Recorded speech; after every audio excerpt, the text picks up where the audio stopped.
Muito bem, o programa TV Câmara Entrevista está de volta e no programa de hoje estamos falando sobre dependência química. Com o especialista no assunto, Cristiano Monteiro, ele que é psicoterapeuta. De acordo com o IBGE, Instituto Brasileiro de Geografia e Estatística, 55% dos jovens brasileiros do nono ano, o que equivale a 1,44%, aliás, 1,44 milhão de alunos, relataram já ter tomado ou pelo menos uma dose de bebida alcoólica. Pergunto a você, Cristiano, como é que você vê esse dado do IBGE? Olha, é preocupante. Né? Nono ano, a idade chega ao quê? 12 anos, mais ou menos, hoje em dia? Equivalente, eu acho que mais ou menos aos 12 anos. Eu acho que um pouquinho mais aí, 14 né? anos, né? 14 anos. Na sua grande maioria, eu tenho esse relato que eles iniciam aí uma experimentação, mas ainda são muito novos, né? E todo uso, a gente observa que todo uso muito precoce tem uma possibilidade maior de se instalar uma dependência, né? Porque esse jovem ainda não tem uma formação nem física, né? E nem a formação da família, da sociedade, os valores ainda não estão bem firmados. Então, é muito arriscado. Agora, Cristiano, fala um pouquinho sobre a questão do tratamento, né? Quando se descobre, então, ou quando tanto o dependente ou quanto a família percebe-se que é necessário fazer uma intervenção para poder recuperar, então, aquele que está preso ao vício, à dependência química. Quais são as formas que existem de tratamento? Porque a gente ouve cada coisa, né? Quando se fala de tratamento para dependente químico, já se imagina chegando aquela ambulância, colocando alguém lá naquela camisa de força, levando. É essa basicamente a percepção que eu tenho. Sim. E que boa parte da população também em pesquisa tem, quando se fala de tratamento para dependente químico para dar jeito. Pergunto a você, qual é a melhor forma, quais são os tratamentos e como é feito esse tratamento? Bom, é sempre importante pedir orientação para quem trabalha na área, né? Para como lidar com a situação.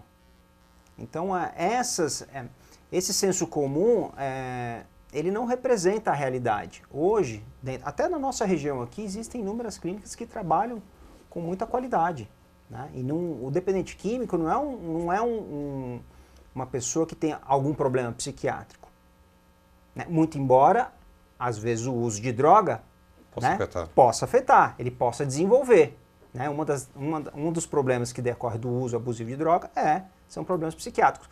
Mas quando nós percebemos a necessidade de oferecer uma ajuda, um tratamento, a primeira coisa é conversar com a família e com o dependente químico, para saber em que pé está essa situação. Né? Em que estado ele se encontra.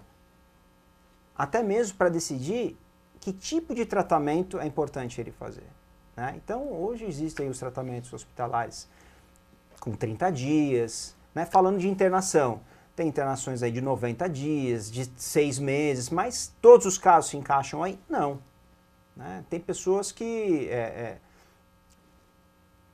já passaram por algumas internações, muitas vezes eu recomendo para que tenha uma internação com um período menor, entendeu? Porque não é a quantidade de tempo que faz com que a pessoa se recupere lá. Muitas vezes eu preciso mudar a abordagem, né? Muitas das clínicas aqui na região têm os 12 passos como uma orientação para tratamento, né? Talvez a gente precise mudar essa abordagem, ir mais para o cognitivo comportamental, enfim, entre outras abordagens que existem. E às vezes também, por exemplo, já chegou pais querendo internar o filho, né, quando vieram conversar comigo, e eu percebi que esse jovem estava no começo do uso. Muitas vezes uma terapia é mais do que suficiente. Né? Então, precisa analisar caso a caso, para que a gente possa dar um direcionamento melhor em relação ao tratamento. Né? E envolver o maior número de profissionais também, né? O médico, o psicoterapeuta, né, o terapeuta, todos os profissionais que têm uma formação ou que têm experiência, é importante. E quanto mais profissionais envolvidos, melhor o resultado. A gente ouve muito falar de que quando uma pessoa vai se tratar de uma dependência química, ela não vai sozinha. Normalmente deve-se ir se tratar a família também. Como é que você vê essa questão? Como é que é feita? Se tem algo específico voltado para isso, que o preparo, né, da própria família, se ela para saber como agir, para saber como proceder, como é que é feito isso? Sim, é importantíssimo isso. Sem a família, dificilmente nós conseguimos um bom resultado. A família é fundamental nesse processo. Sem a família, eu posso arriscar para você que ficaria muito, mas muito mais difícil do dependente químico se recuperar. Então, a família é parte muito importante desse processo e ela precisa ser orientada também. Muitas vezes a família tem alguns comportamentos ou alguns pensamentos que dificultam o tratamento do dependente químico. Então, eu já peguei família que acha que é sem vergonhice. Então, se a família começar a compreender que isso se trata de uma doença, que muitas vezes isso reflete na maneira do dependente químico pensar, no seu comportamento, e que isso é passível de mudança, de tratamento, ele já passa a olhar para esse filho, para esse marido, para essa mulher, como alguém que tem tratamento, como alguém que precisa de ajuda, e não como um sem vergonha, como alguém que tem uma falha moral, porque esse não tem tratamento, né? Muitas vezes as pessoas tendem a não tratar.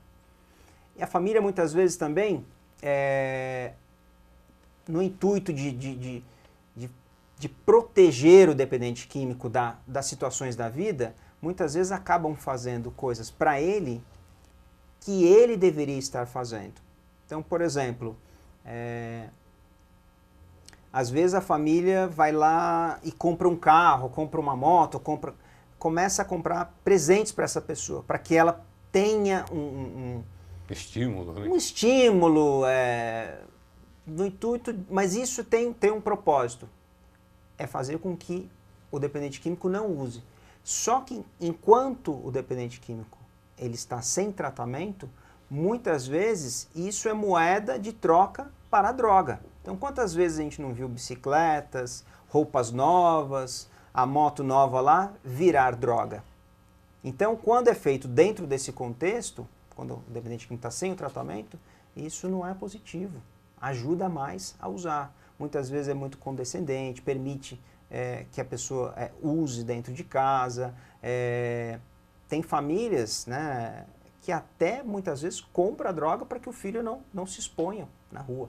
Então isso dificulta muito, né, o tratamento. Então esses comportamentos precisam ser mudados, da mesma maneira que o dependente químico precisa mudar a maneira de pensar e de agir também.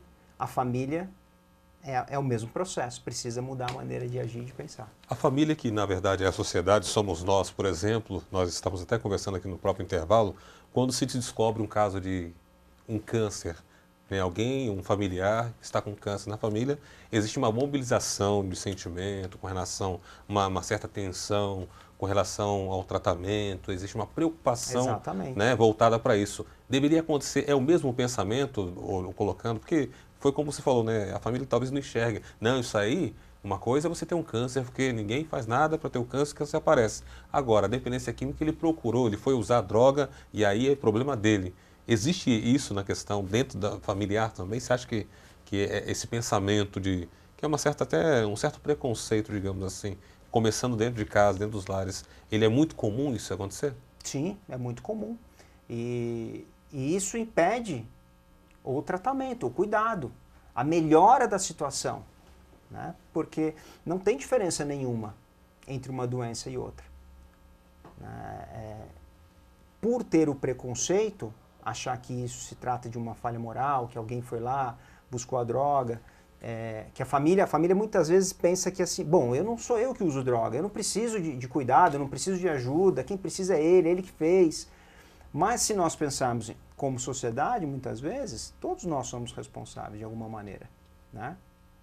Pela educação, por permitir ter droga na nossa sociedade, por tudo isso.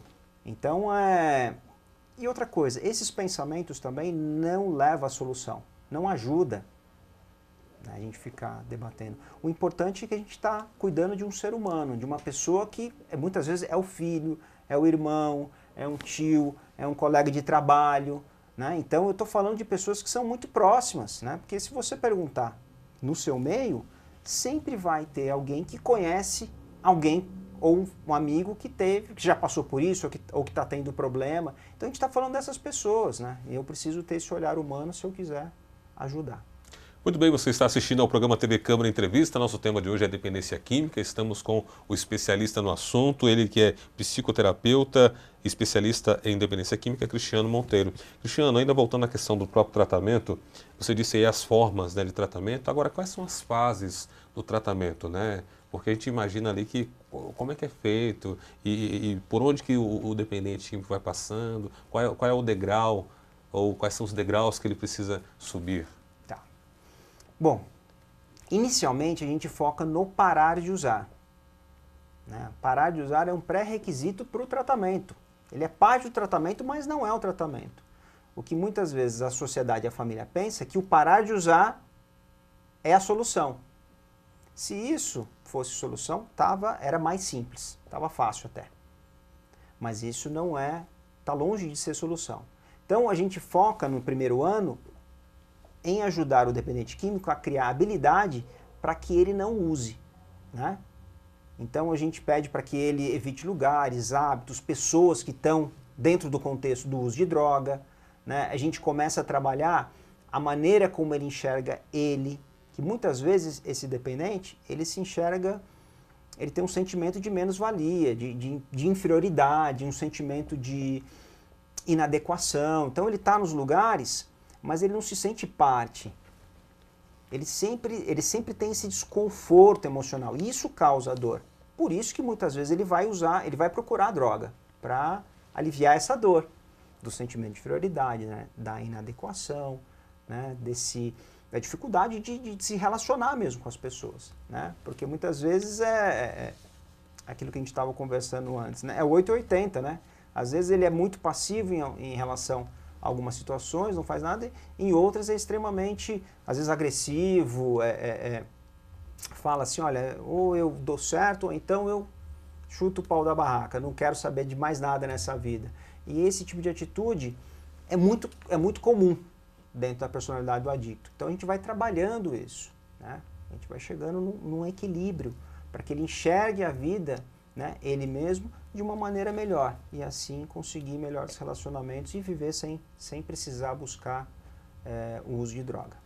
Qual a diferença entre adicto e dependente químico?